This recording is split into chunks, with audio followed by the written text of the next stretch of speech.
Tuggussa Enssonga. Sebo gwani amanya kizitani isa kali mbadde nsaba muyingire nkola mu nyumba yamu. Omusajja oyo yeeyita amanya mangi kubanga yeeyita jjajja miti ate bwe twamusanga ehoyima nga bamuyita Papa Africa ate ng'alina chachi ekyalo ekimu alinako chachi pasta so nga bingi tebikwatagana. Kati omu ku bammanja yabadde azze eggulo okunkwata n'ajja n'omusirikale oyo ali wano kati ne mbanyonyolamu ne mbagamba n'enkya ngenda mu kkooti era ku musango gwe gumu ogwo kati okufuna obukakafu oyo omupoliisi kwe kujja omusirikale kwe kujja akole ki naye yajiddeko naye kwali okwo. Oli mu byabulamu olina byagala okumanya kubikwatagana mu byobulamu. Amanya gageze MC Karo nkukowoola gwe wenna gy'oli nga nkutegeeza nti aba New Afro Canadian Inc. baleese omusomo ogusookedde ddala guno bakutumye the first international empowerment conference on healthcare and medical sector. Guno n'omusomo gugenda kubeera wano mu Canada, Toronto, Ontario wali ku 237 Sackville Street. Mwenna mbakowoola nga mbategeeza mwe ba international experts mugenda kusasula $550 eza US ate mwe ba international delegates mugenda kusasula $350 eza US. Wonna gy'osinzidde oli mu Africa, oli Asia, mwabali mu Europe, abali mu North America, kano ke kaseera kammwe mujje mwewandiise kubanga omusomo guno gugenda kubeerayo mu June ennaku z'omwezi nga 28 okutuuka nga 3 omwaka ogujja ogwa 2024. Yonna gy'osinzidde okubeera jangu kubanga ke kaseerako guno omusomo gugenda kubeera gwa kabinyo ate nga gw'amaanyi mujje mwewandiise mulinda ki?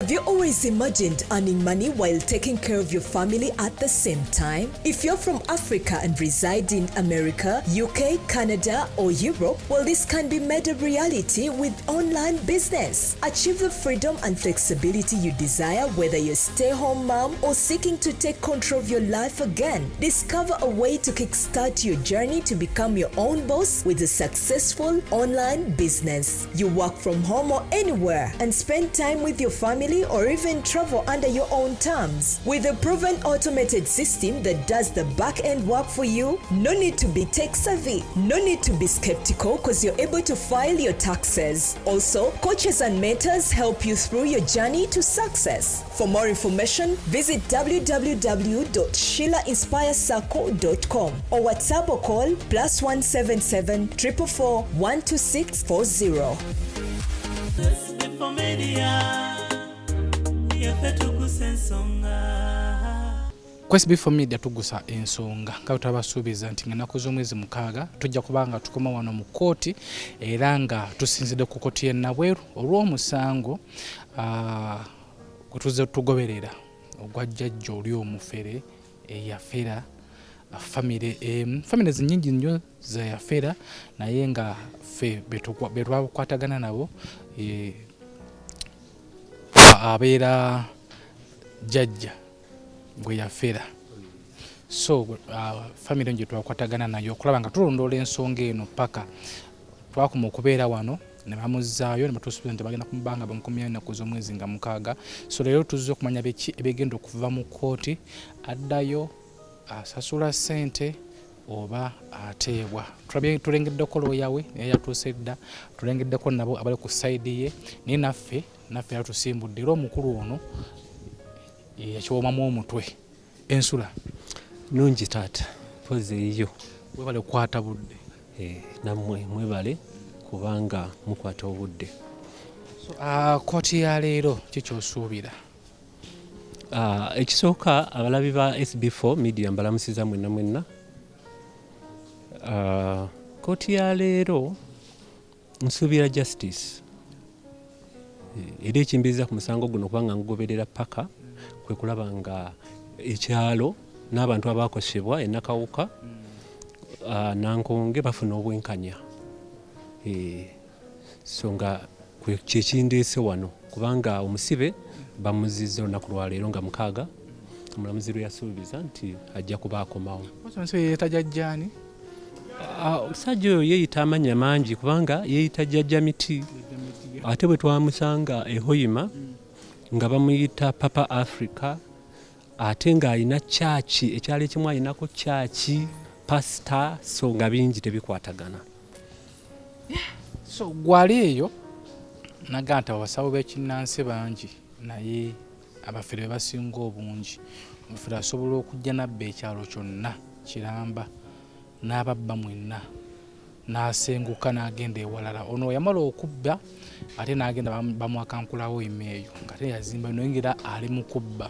So abafere bano balina obukodo bwa njawulo andi kiba kizibu nnyo okumubuuka mpozi ng'olabe stories nga zino. Mzee bamutunzisa ebintu ebyonna neyeewola ku kyalo wonna nakati amabanja tegannaggwaayo naye ekyebuuzibwa abafere bano tugenda kukola tutya okubalwanisa okuggwamu mu Uganda.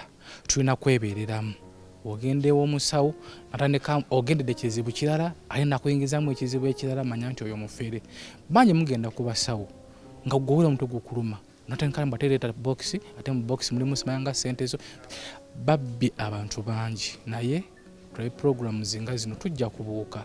Mzee yaluwa Mzee yali munda already mu kooti atudde alinda kusoma fayiro. Mpozi SB4 n'akalowoozo kange kali nti ku bantu abagenda ku basawo ekisooka kudda eri Katonda kikulu nnyo nnyo kulembeza Katonda mu buli kyokola.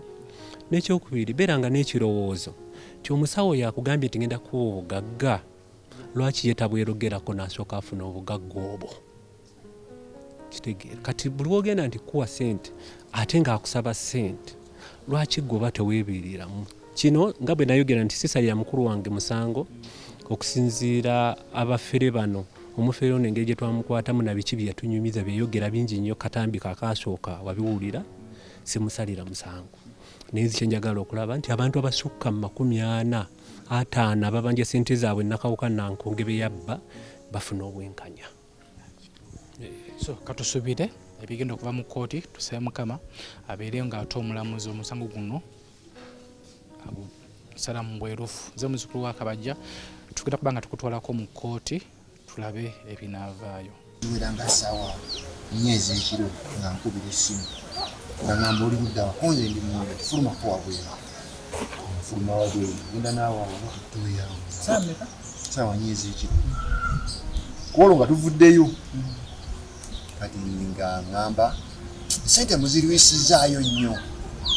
Sente zino zaali zakwanguwa mangu naye sente muzikoze eki muzirwisizaayo nnyo kati ati jjajja agambye kati ayagala embuzi 34 embuzi 36 enja kiriyo tukomawo tufumbe tukomawo asala enkoko nga azikasuka eri wansi waliwo oluwombo bwe lutya asala azikasukawa kati bwe enkoko ebbiri zasigalawo ze baayokya wali eri ku nanka ku kyoto wali eri kyebaafuna kati bamala okukyokya nga tugamba muddeyo munda ekiroboozi ekigamba mwaleese ekeesi kofi ekeesi twazireese musooke muzisibe tulabe kati twali tuguze kufu zaali nnene nga obutuzingira muki nakanimuli nga sooka tusibeemu ng'emwega tusiba endala yali yakuyigiikiriza nti kufu lwekola ki atugamba mwakoze bubi kesi zombi zino zibadde zakujjula ssente naye simanya tegikoze ekyaddana busogo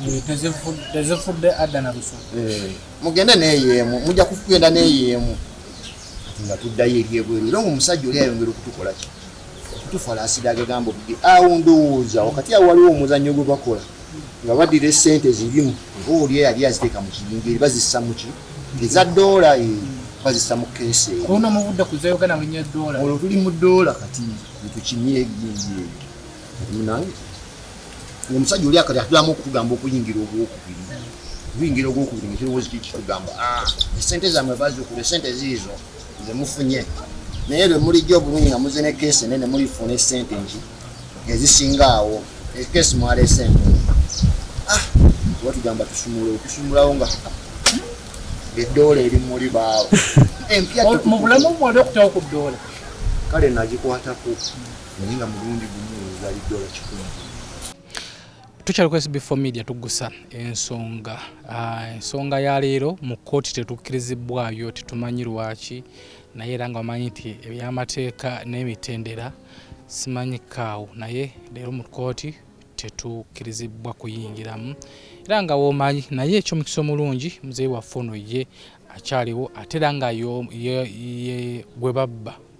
So mu kkooti avaayo, abajulizi nabo baddewo, naye era bayingiddeyo ku kati ate ne tubana nabo nga bavujulizi bo bavuddewo, Mzee n'asigala mu kaguli awo. Emboozi ebadde mpanvu mu kko, bye boogedde bibadde bingi nnyo, tetumanyi Mzee yagenda kuba nga abitubuulira. Mzee kulikayo? Nvuddeyo ssebo. Kibadde kiti eyo? Kakati tutuuseeyo ne mpaayo empoza yange engeri gye yanzibamu nga bambuuzayo batyo, mbannyonnyole enziba gye yanzibamu. Kati looya we n'asaba munnakani bwe bamweyimirire baweebwe olunaku olwala tunakola ki ne tunadda. Lubadde olunaku kyolwo? Olunaku baadde bakyalutenkanya awo nga tebana bakulutuwa bulungi. Bagambye nga nnya Desemba tukomewo.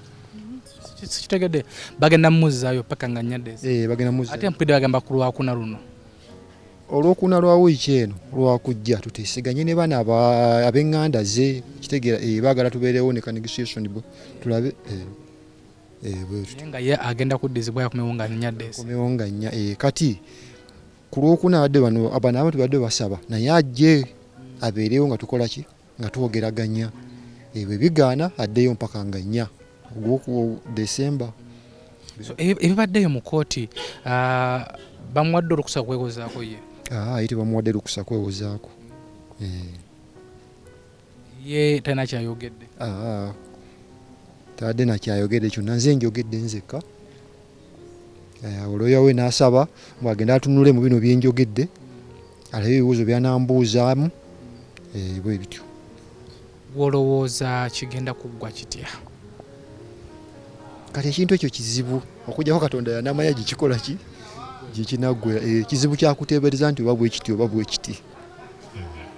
So mubaze nabo leero mwe muli ate omutabani yakuyungayo atya? Empoza eyo naginyuma yannyongayo nti tugende ne tugenda. Naye bamubuuze ye wuuyo kennyini. Asooka jje katini nnyo nga tetunaba kukuta kuba tumwagaleko emboozi empanvu.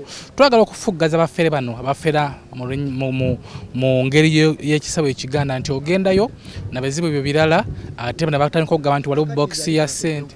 Nze mu kusooka kwange nze saayina kizibu nti oba nali mulwadde oba natwalibwa butwalibwa omukulu oyo. Yakutwala ati nga tetunaba mufuna. Okusooka ono wamma teyambulira mu kusooka nti tugenda wa mufere oba wa muntu. Eyangamba nzije tugende. Era ndowooza ojjukirayo nakubuuza nti tebantemako omutwe wa gy'ontwala. N'atambulira ne tutuuka wali ngera tugenda tunyumya mboozi yaffe kubanga nakugamba ono bwe twali tukola emirimu gyaffe awaka. Kati nga sina kye mwekengeramu nti oba kiki ntugenda nga tunyumya. Kati byaddirira ono mpozi ye alina byogere gwe. Ku SB4 Media Tuggussa Enssonga bavudde mu kkooti bewulidde bagambye nti ku Lwokuna bagenda kudda bateeseganye naye nga ye agenda kubeera nga addizibwa ennaku z'omwezi 4 Desemba era tujja kuba nga weetuli. Tugenda kubeera omusango guno paka ku kuggwa kwago tumanye ekituufu bana bafere. Amazima tusobola okulwanako bo bangi nnyo naye nga bisingako Mukama yabimanyi. Omukulu ono tugenda kumufuna ate mu kitundu kyaffe ekiddako atubuulire byatandika bite kuba yalina olugero lwonna ndowooza mbale temumulabangako naye agenda kutubwira byatandika bitya okutuuka wano wetuli. Nze muzzukulu wa Kabajja tugende mu kitundu kyaffe ekiddako nga tukuleetera emboozi y'omukulu ono. Buli mulembe gukyuka n'enzimba naye ekyuka. Kato Akura Construction Services Limited twakuguka nnyo mu kuzimba okwa buli kika okutuukagana n'omulembe. Tuzimba biodigester septic tank tezijjula ate ng'okuzimbibwa etwala ekifo kitono ddala ab'amaka, amasomero, amasinzizo, hotels n'ebifo ebirala. Mwetaaga kabuyonjo ekika kino mutambule n'omulembe. Tukola general construction okuba plan eza buli kika, okukola finishing, electrical installation, plumbing, okusiba tiles ne painting kw'ossa n'okusima enzizi eza buli kika. Tusangibwa Nateete ku Prime Village Mall level 2 room D7. Esimu noti 757 noti 54 nya noti oba noti 772 noti 9 2 Kato Akura Construction Services Limited. Zimba Uganda.